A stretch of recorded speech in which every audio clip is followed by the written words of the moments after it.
these are beginner mistakes, and you all get the inside scoop. So what we did was we brought one of the empty boxes over here, full of empty frames, and we were going to harvest the honey.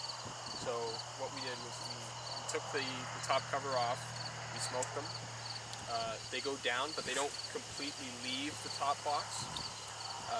So what we did was we took each of the frames out individually, put it in the empty box, and took an empty frame and replaced it. So by the end we had all empty frames inside and all the full frames in our wheelbarrow.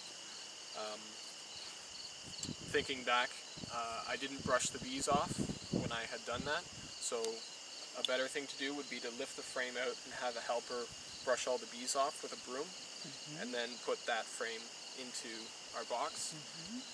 And let's see what happened. So we had a box full of bees and honeycomb. And honey. And honey. Not that many bees, well, but quite a few. About 1,000. I found a blower works really well to get the bees out. Yeah, yeah. There's also a very ingenious piece of equipment. It's very simple. It's like it's kind of like a maze. And what you do is you put that where the queen excluder would be, just above it, and it's a triangle. And what happens is the bees can leave the top box to go into the bottom box, and it's very easy to do that. They go out and down, but to get back in, it's very difficult. If you've ever seen like one of those fly traps, how it's a tube that goes in, but the walls, they'd have to climb the walls, climb the tube, and go back out. It's very difficult for them to go back out. It's that same mentality that they do with this excluder. Yeah. So it's kind of like a one-way valve for bees, right? So I'm thinking I might build one of those before I start next year, or if I'm building a new hive.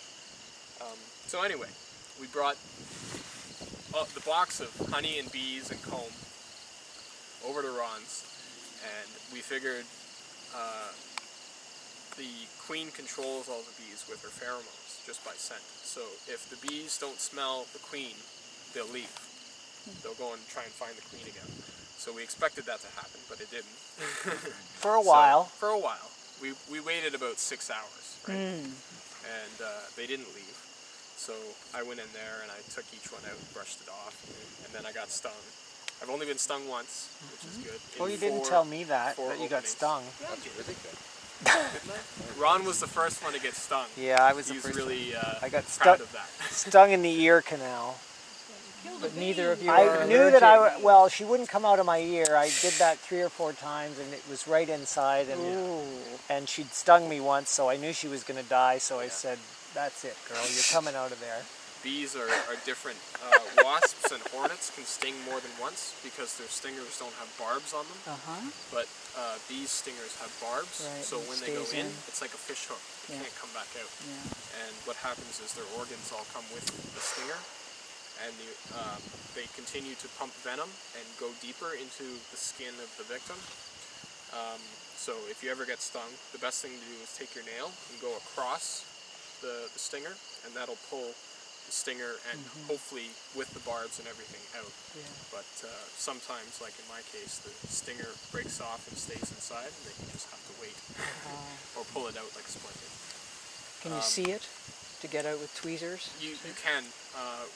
The one that broke off was very tiny piece. It was smaller than a grain of sand, so I said just eat it. And it hurt very instantaneously, and then it didn't hurt for a long time. So. And I'm not allergic. So Yeah, that's a good thing to find that out. Yeah.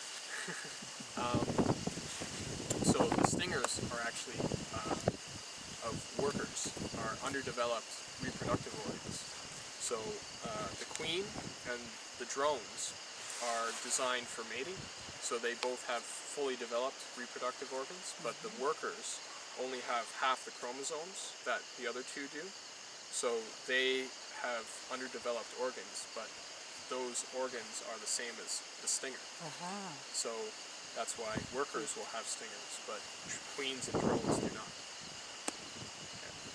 So those underdeveloped workers are females, and they're the ones that They're will all actually lay those random eggs, so their body is complete Exactly. enough and developed enough to actually produce eggs and lay.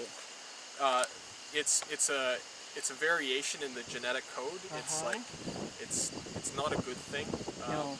But because they only have half the chromosomes, they're only able to lay males. They only lay drones. Okay. Yeah. So they don't have the capability of, like, you know about the X and the Y chromosome. Sure, yeah. They only have the possibility of One. laying males. Right. Yeah. They're wanting some help I guess so. in the hive.